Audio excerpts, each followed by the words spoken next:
남편 사업이 망했습니다. 카드값, 대출금, 거래처 미수금까지 빚이 눈덩이처럼 불어났습니다. 그런데 집은 아내 명의입니다. 통장도 아내 명의입니다. 자동차도 아내 명의입니다. 가족들은 이렇게 말합니다. 괜찮아? 어차피 내 명의 아니잖아? 배우자 명의면 채권자가 손 못 대. 남편 빚인데 아내 재산을 어떻게 가져가? 그런데 정말 그럴까요? 배우자 명의로 되어 있으면 무조건 안전할까요? 결론부터 말씀드리겠습니다. 배우자 명의 재산은 원칙적으로 채무자의 재산이 아니기 때문에 채무자의 빚만으로 바로 압류할 수 없는 경우가 많습니다.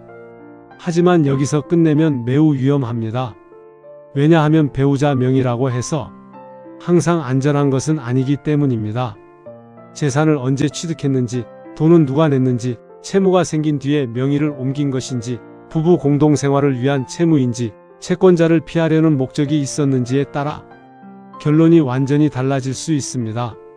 특히 빚이 생긴 뒤에 집을 배우자 명의로 넘기거나 통장에 있던 돈을 배우자 계좌로 옮기거나 자동차를 급하게 배우자 앞으로 바꾸는 행동은 단순한 가족 간 정리가 아니라 법적으로는 재산은닉, 사해행위, 강제 집행면탈 문제로 번질 수 있습니다. 오늘 영상에서는 배우자 명의 재산이 정말 안전한지, 어떤 경우에는 보호될 수 있고 어떤 경우에는 채권자에게 문제될 수 있는지, 그리고 개인 파산이나 개인 회생을 앞둔 분들이 배우자 명의 재산 때문에 왜 조심해야 하는지까지 차근차근 정리해 드리겠습니다. 끝까지 보셔야 합니다. 왜냐하면 이 문제는 명의가 누구냐만 보고 판단하면 안 되고, 실제로 누구 돈으로 만든 재산이냐, 언제 옮겼느냐, 왜 옮겼느냐까지 봐야 하기 때문입니다. 1. 먼저 원칙부터 보겠습니다. 우리 법은 기본적으로 부부라고 해서 모든 재산을 하나로 보지 않습니다. 남편 재산은 남편 재산, 아내 재산은 아내 재산으로 보는 것이 원칙입니다. 이를 흔히 부부별산제라고 합니다. 쉽게 말하면 결혼했다고 해서 두 사람의 재산이 자동으로 하나의 주머니가 되는 것은 아니라는 뜻입니다. 예를 들어 아내가 결혼 전부터 갖고 있던 아파트가 있습니다. 그 아파트는 원칙적으로 아내의 재산입니다. 또 결혼 후에 아내가 자신의 소득으로 예금을 모아 자기 명의의 통장을 만들었다면 그 예금도 원칙적으로 아내 명의의 재산으로 봅니다. 반대로 남편이 결혼 전부터 갖고 있던 토지, 남편이 자기 명의로 취득한 자동차, 남편이 자기 소득으로 만든 예금도 원칙적으로 남편 재산입니다. 그래서 남편이 개인적으로 진 빚이 있다고 해서 채권자가 바로 아내 명의 아파트에 압류를 걸 수 있는 것은 아닙니다. 아내가 그 빚의 보증인이 아니고 공동채무자가 아니고 그 채무가 부부 공동생활을 위한 일상 가사 채무도 아니라면 단순히 부부라는 이유만으로 아내가 남편 빚을 대신 갚아야 하는 것은 아닙니다. 이 부분은 많은 분들이 먼저 안심하셔도 되는 원칙입니다. 하지만 중요한 것은 원칙에는 늘 예외가 있다는 점입니다. 배우자 명의라는 껍데기만으로 모든 재산이 안전해지는 것은 아닙니다. 이 명의보다 중요한 것은 돈의 흐름입니다. 부동산 등기부 등본을 보면 명의자가 누구인지 나옵니다. 자동차 등록증을 보면 소유자가 누구인지 나옵니다. 통장을 보면 예금주가 누구인지 나옵니다. 그래서 많은 분들이 이렇게 생각합니다. 명의가 아내니까 아내 재산이다. 명의가 남편이 아니니까 채권자가 못 건드린다. 그럼 끝난 것 아니냐? 하지만 실제 분쟁에서는 명의만 보는 것이 아니라 돈의 출처를 봅니다. 누가 계약금을 냈는지, 누가 중도금을 냈는지, 누가 대출 이자를 갚았는지, 누가 잔금을 마련했는지, 그 돈이 어느 계좌에서 나왔는지, 채무가 생기기 전인지 후인지가 중요합니다. 예를 들어 집은 아내 명의인데 계약금도 남편 통장에서 나가고 중도금도 남편이 냈고 대출 이자도 남편이 계속 갚았고 아내는 소득이 거의 없었다면 어떨까요? 이 경우 단순히 등기부상 아내 명의라는 이유만으로 실질적으로 아무 문제가 없다고 단정하기 어렵습니다. 반대로 아내가 오래전부터 직장 생활을 했고 자신의 급여를 모아 계약금을 냈고 본인 명의 대출을 받아 이자를 갚았고 남편의 채무가 생기기 훨씬 전부터 아내 명의 재산으로 관리해 왔다면 이 경우는 상대적으로 아내 고유 재산이라고 볼 근거가 강해집니다. 결국 핵심은 이겁니다. 배우자 명의인지도 중요하지만 그보다 더 중요한 것은 그 재산이 어떻게 만들어졌는지입니다. 3. 남편 빚이면 아내 재산은 무조건 안전할까? 이 질문에 대한 답은 이렇습니다. 원칙적으로는 안전할 수 있습니다. 하지만 무조건은 아닙니다. 예를 들어 남편이 친구에게 5천만 원을 빌렸습니다. 차용증에는 남편 이름만 있습니다. 아내는 서명하지 않았습니다. 보증도 서지 않았습니다. 돈도 남편 사업자금으로 사용됐습니다. 이런 경우라면 채권자는 원칙적으로 남편에게 청구해야 합니다. 아내가 단순히 배우자라는 이유만으로 남편의 사업자금을 갚아야 하는 것은 아닙니다.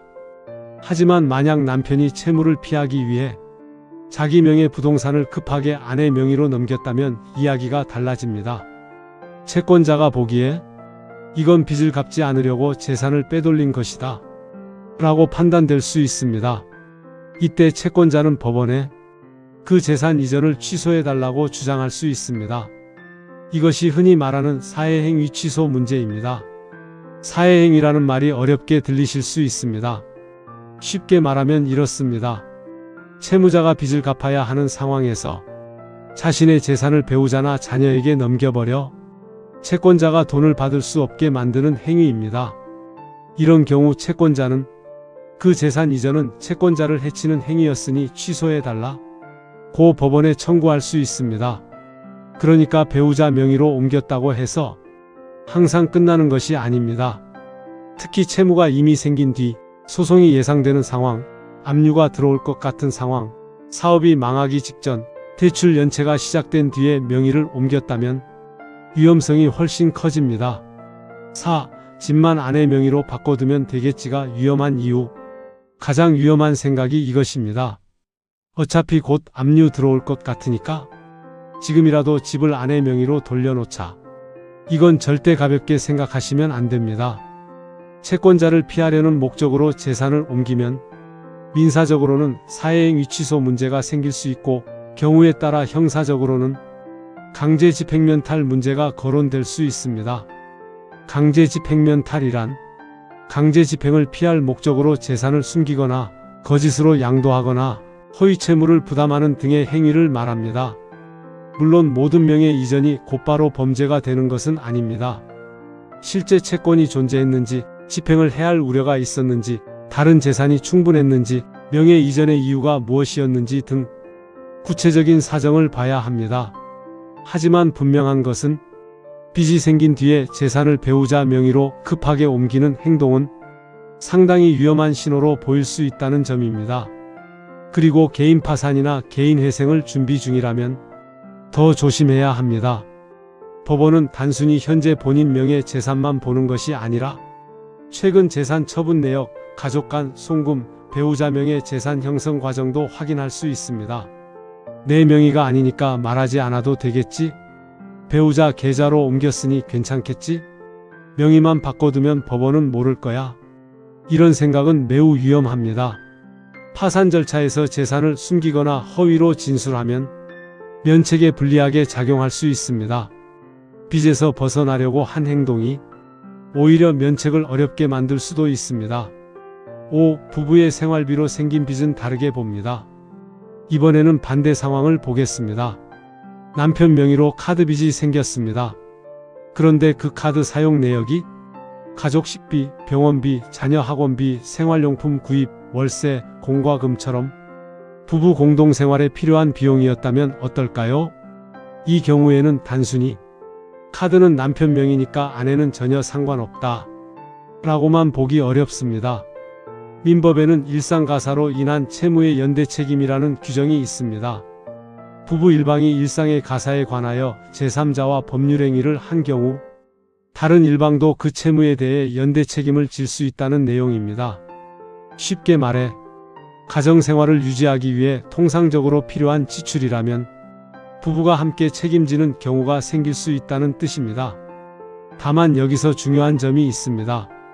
모든 빚이 일상가사 채무가 되는 것은 아닙니다. 예를 들어 사업자금 대출, 투자 손실, 도박 빚, 코인 빚, 개인적인 사치품 구입, 배우자 몰래 빌린 큰돈, 사업장 운영자금 같은 것은 일반적인 부부 공동생활 비용과 다르게 판단될 수 있습니다.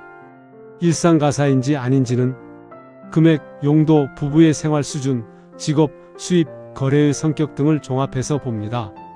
그러니까 남편 명의 채무라고 해서 아내가 무조건 책임지는 것도 아니고 아내 명의 채무라고 해서 남편이 무조건 책임지는 것도 아닙니다. 하지만 가족 생활비로 생긴 채무라면 배우자에게도 책임이 문제될 수 있습니다. 6. 배우자 명의 집에 살고 있으면 집 안 물건도 안전할까? 이번에는 집 안 물건 이야기입니다. 집은 아내 명의입니다. 남편에게 빚이 있습니다. 채권자가 집 안에 TV, 냉장고, 세탁기, 가전제품, 가구 같은 물건까지 건드릴 수 있을까요? 이 부분도 조심하셔야 합니다. 부동산은 명의가 비교적 명확합니다. 하지만 집 안에 있는 동산은 누가 샀는지 누구 소유인지 불분명한 경우가 많습니다. 부부가 함께 살면서 함께 사용하는 물건이라면 부부 공유로 보일 수 있습니다. 실무적으로도 채무자와 배우자가 공동으로 점유하는 유체동산은 가압류나 압류 문제가 생길 수 있습니다. 물론 생계에 꼭 필요한 물건이나 압류가 금지되는 물건도 있고 제3자의 소유임을 주장해야 하는 절차도 있을 수 있습니다. 하지만 중요한 것은 집이 배우자 명의니까 집 안 물건도 전부 안전하다 라고 단정하면 안 된다는 점입니다. 특히 고가가전, 고가가구, 명품, 귀금속, 고가장비 등이 있다면 분쟁이 생길 수 있습니다. 이때는 누가 구입했는지, 영수증이 누구 이름인지, 구입대금이 어느 계좌에서 나갔는지, 실제로 누가 사용하는 물건인지가 중요해질 수 있습니다. 7. 배우자 명의 통장으로 돈을 옮기면 안전할까? 이 질문도 정말 많이 나옵니다. 압류가 걱정돼서 제 돈을 아내 통장으로 옮겨도 될까요? 남편 통장이 압류될 것 같아서 생활비를 아내 계좌로 옮겨도 되나요? 사업이 어려워져서 통장에 있던 돈을 배우자 계좌로 빼놓았습니다. 괜찮나요? 정답은 상황에 따라 다르지만 매우 조심하셔야 합니다. 생활비를 실제로 배우자에게 지급한 것과 채권자를 피하려고 돈을 숨긴 것은 다릅니다. 예를 들어 매달 정기적으로 가족 생활비를 배우자에게 보냈고 그 돈이 실제로 식비, 공과금, 월세, 자녀 교육비, 병원비로 사용됐다면 그 자체가 항상 문제라고 단정하기는 어렵습니다.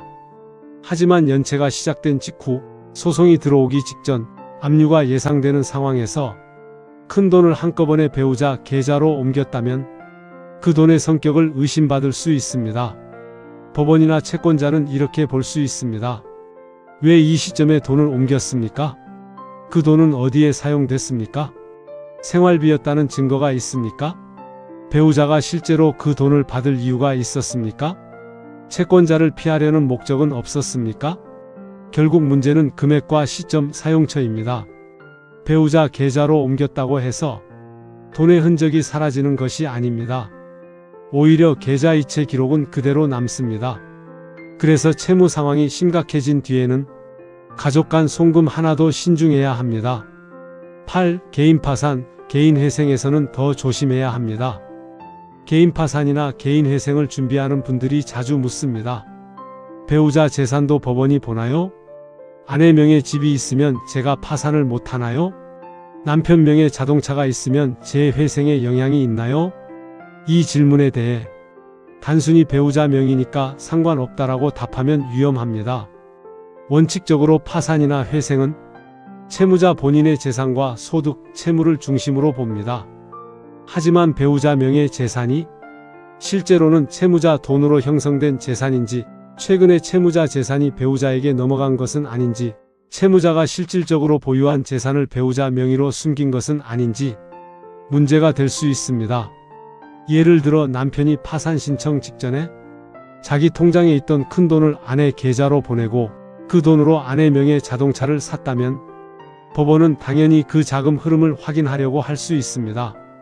또 채무자가 본인 명의 재산은 없다고 하면서 배우자 명의 고가 부동산에 살고 있고 그 부동산 취득자금 상당 부분이 채무자에게서 나왔다면 재산 은닉이나 허위 진술 문제가 의심될 수 있습니다.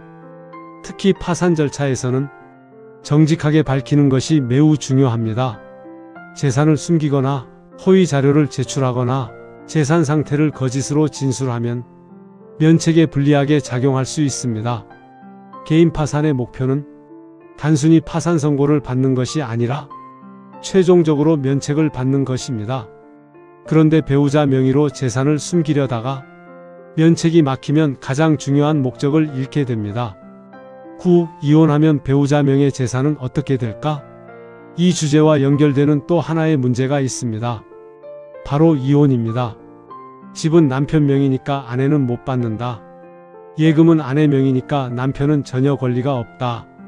명의가 전부다. 이렇게 생각하시는 분들이 많습니다. 하지만 이혼 재산분할에서는 명의만으로 끝나지 않습니다. 부부가 혼인 중 협력해서 형성한 재산이라면 명의가 한쪽으로 되어 있어도 재산분할 대상이 될 수 있습니다. 예를 들어 남편 명의 집이라도 아내가 오랜 기간 가사를 전담하고 자녀를 양육하고 생활비를 절약하고 남편의 경제활동을 뒷받침했다면 그 기여가 재산분할에서 고려될 수 있습니다. 반대로 아내 명의 집이라도 남편이 대출 이자를 갚고 생활비를 부담하고 재산 유지에 기여했다면 재산분할에서 다툼이 생길 수 있습니다. 다만 혼인 전부터 가진 고유 재산이나 상속증여로 받은 특유 재산은 원칙적으로 재산분할 대상이 되지 않는 경우가 많습니다. 하지만 그 재산도 상대 배우자가 유지나 증식에 적극적으로 기여했다면 일부 재산분할 대상이 될 수 있습니다. 여기서도 결국 핵심은 같습니다. 명의만 보지 말고 실질을 봐야 합니다. 누가 벌었는지, 누가 갚았는지, 누가 유지했는지, 누가 가정생활을 뒷받침했는지가 중요합니다. 10. 안전한 경우와 위험한 경우를 나눠 보겠습니다. 이제 시청자분들이 가장 궁금해할 부분을 정리해 보겠습니다. 배우자 명의 재산이 비교적 안전할 수 있는 경우는 이런 경우입니다. 첫째, 배우자가 결혼 전부터 갖고 있던 재산입니다. 예를 들어 아내가 결혼 전부터 갖고 있던 아파트인데 남편의 채무와 전혀 관련이 없다면 남편 채권자가 쉽게 건드리기 어렵습니다. 둘째, 배우자가 자기 소득으로 취득한 재산입니다. 아내가 직장 생활을 하며 자신의 급여로 예금을 모았고 그 돈으로 자기 명의 재산을 취득했다면 아내 재산이라는 근거가 강합니다. 셋째, 채무가 생기기 훨씬 전부터 배우자 명의였던 재산입니다.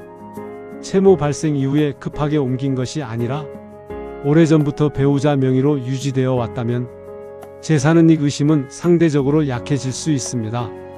넷째, 채무자가 보증인이나 공동명의자가 아니고 그 채무가 일상 가사 채무도 아닌 경우입니다.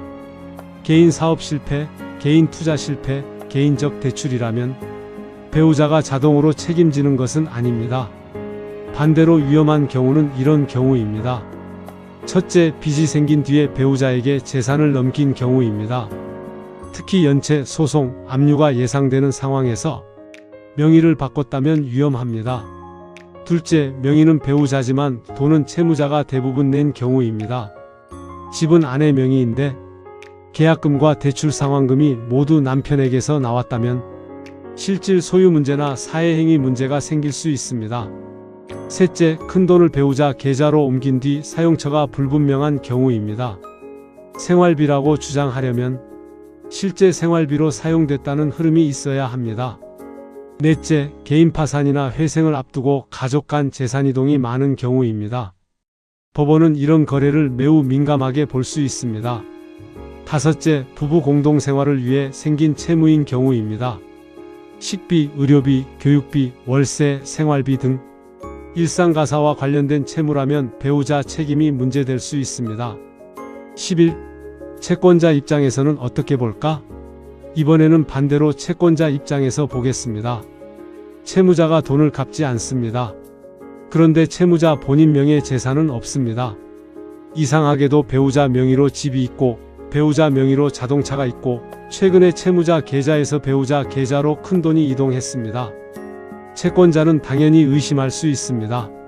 실제로는 채무자 재산인데 배우자 명의로 돌려놓은 것 아닌가? 강제 집행을 피하려고 재산을 숨긴 것 아닌가? 이 명의 이전을 취소할 수 없을까? 그래서 채권자는 등기부등본, 계좌 흐름, 거래 시기, 가족관계, 채무 발생 시점 등을 확인해 사회행위 취소 소송이나 가압류를 검토할 수 있습니다. 물론 채권자가 의심한다고 해서 항상 이기는 것은 아닙니다. 배우자 명의 재산이 진짜 배우자 재산이라면 배우자도 이를 방어할 수 있습니다. 하지만 방어하려면 자료가 필요합니다. 소득자료, 급여 내역, 이체 내역, 매매 계약서, 대출 상환 내역, 세금 납부 내역, 영수증 같은 것들이 중요합니다. 그냥 제 재산입니다라는 말만으로는 부족할 수 있습니다. 결국 기록이 있어야 합니다. 12. 가장 많이 하는 오해. 첫 번째 오해. 배우자 명의면 절대 압류 못한다. 원칙적으로 채무자 명의가 아닌 재산은 바로 압류하기 어렵습니다. 하지만 채무자 재산을 강제 집행을 피하려고 배우자 명의로 옮긴 경우나 실질적으로 채무자 재산이라고 볼 사정이 있는 경우에는 분쟁이 생길 수 있습니다. 두 번째 오해. 부부니까 빚도 무조건 같이 갚아야 한다. 그렇지 않습니다. 부부라도 원칙적으로는 각자 재산과 각자 채무가 구분됩니다. 다만 일상가사 채무나 공동채무, 보증, 채무인수 같은 사정이 있으면 배우자 책임이 생길 수 있습니다. 세 번째 오해. 아내 명의 집이면 남편은 아무 권리도 없다. 이혼 재산분할에서는 다를 수 있습니다. 혼인 중 부부가 협력해 형성하거나 유지한 재산이라면 명의와 관계없이 재산분할 대상이 될 수 있습니다. 네 번째 오해. 파산 전에 가족 명의로 옮기면 법원이 모른다. 매우 위험한 생각입니다. 가족 간 송금과 재산 이전은 오히려 더 눈에 띌 수 있습니다. 면책을 받으려는 사람은 재산을 숨기는 것이 아니라 정확히 밝히고 법적 절차 안에서 해결해야 합니다. 다섯 번째 오해. 생활비로 쓴 거라고 말하면 다 괜찮다. 생활비였다는 말만으로는 부족합니다. 금액, 시점, 사용처, 반복성, 가족 생활 수준에 맞는지까지 봐야 합니다. 13. 실제 사례처럼 정리해 보겠습니다. 사례 하나. 남편이 사업을 하다가 빚을 졌습니다. 그런데 아내 명의 아파트는 결혼 전부터 아내가 갖고 있던 재산입니다. 남편은 그 아파트 취득에 돈을 낸 적이 없고 아내가 계속 관리해 왔습니다. 이 경우 남편 채권자가 단순히 부부라는 이유만으로 아내 아파트를 바로 압류하기는 어렵습니다. 사례 둘. 남편이 대출 연체를 시작한 뒤 자기 명의 아파트를 아내에게 증여했습니다. 증여 후 남편 명의 재산은 거의 남지 않았습니다. 채권자는 남편이 채권자를 피하려고 재산을 빼돌렸다고 주장할 수 있습니다. 이 경우 사회행위 취소 문제가 생길 수 있습니다. 사례 셋. 아내 명의 집이지만 계약금은 남편 통장에서 나갔고 대출 원리금도 남편이 갚았습니다. 아내는 소득이 거의 없었습니다. 이 경우 명의만 아내라는 이유로 완전히 안전하다고 보기는 어렵습니다. 돈의 출처와 실질 소유관계가 다툼이 될 수 있습니다. 사례 넷. 남편 명의 카드빚인데 대부분 가족 식비, 자녀 병원비, 월세, 공과금으로 사용됐습니다. 이 경우 단순 개인 채무와 다르게 일상가사 채무로 문제될 수 있습니다. 사례 다섯. 개인 파산을 앞둔 사람이 신청 직전 배우자 계좌로 수천만 원을 옮기고 신청서에는 본인 재산이 없다고 적었습니다. 이 경우 법원에서 자금 흐름을 확인하면 재산은 이기나 허위 진술 문제가 생길 수 있습니다. 면책에 매우 불리할 수 있습니다. 14. 그렇다면 어떻게 해야 할까? 배우자 명의 재산 문제가 걱정된다면 가장 먼저 해야 할 일은 재산을 옮기는 것이 아닙니다. 자료를 정리하는 것입니다. 첫째, 재산 취득 시점을 확인해야 합니다. 언제 샀는지, 채무가 생기기 전인지 후인지, 혼인 전인지 후인지가 중요합니다. 둘째, 자금 출처를 확인해야 합니다. 계약금, 중도금, 잔금, 대출 상환금이 어느 계좌에서 나갔는지 봐야 합니다. 셋째, 배우자의 소득 자료를 준비해야 합니다. 급여 명세서, 사업소득 자료, 세금 신고 내역, 통장 거래 내역 등이 필요할 수 있습니다. 넷째, 가족 간 송금 내역을 정리해야 합니다. 생활비였는지, 대여금이었는지, 증여였는지 채무를 피하려는 이동이었는지 설명할 수 있어야 합니다. 다섯째, 채무 발생 이후 재산 이전이 있었다면 반드시 전문가 검토를 받아야 합니다. 이 부분은 민사소송, 파산, 형사 문제까지 연결될 수 있습니다. 여섯째, 파산이나 회생을 준비한다면 숨기지 말고 먼저 상담해서 말해야 합니다. 배우자 명의 재산이 있다고 해서 무조건 파산이나 회생이 불가능한 것은 아닙니다. 하지만 말하지 않는 것은 훨씬 위험합니다. 15. 오늘의 핵심 정리. 오늘 내용을 정리해 보겠습니다. 첫째, 배우자 명의 재산은 원칙적으로 배우자 재산입니다. 부부라고 해서 모든 재산이 자동으로 공동 재산이 되는 것은 아닙니다. 둘째, 채무자의 빚만으로 배우자 명의 재산을 바로 압류할 수 없는 경우가 많습니다. 하지만 예외가 있습니다. 셋째, 채무가 생긴 뒤 강제 집행을 피하려고 재산을 배우자 명의로 옮겼다면 사회행위 취소나 강제 집행 면탈 문제가 생길 수 있습니다. 넷째, 일상가사 채무라면 배우자에게도 책임이 문제될 수 있습니다. 가족 생활비, 의료비, 교육비, 주거비 같은 채무는 개인적인 투자 손실이나 사업빚과 다르게 판단될 수 있습니다. 다섯째, 개인 파산이나 개인 회생에서는 배우자 명의 재산도 자금 출처와 형성 과정이 문제될 수 있습니다. 여섯째, 이혼 재산분할에서는 명의보다 실질적인 기여가 중요할 수 있습니다. 일곱째, 가장 중요한 것은 명의가 아니라 돈의 흐름입니다. 오늘 영상은 일반적인 법률 정보를 설명한 것이며 개별 사건의 결론은 채무 발생 시점, 재산 취득 경위, 자금 출처, 가족 간 송금, 파산 회생 진행 여부에 따라 달라질 수 있습니다. 중요한 결정을 하기 전에는 반드시 법률 전문가나 관할 법원 안내를 통해 본인의 상황을 구체적으로 확인하시기 바랍니다. 감사합니다.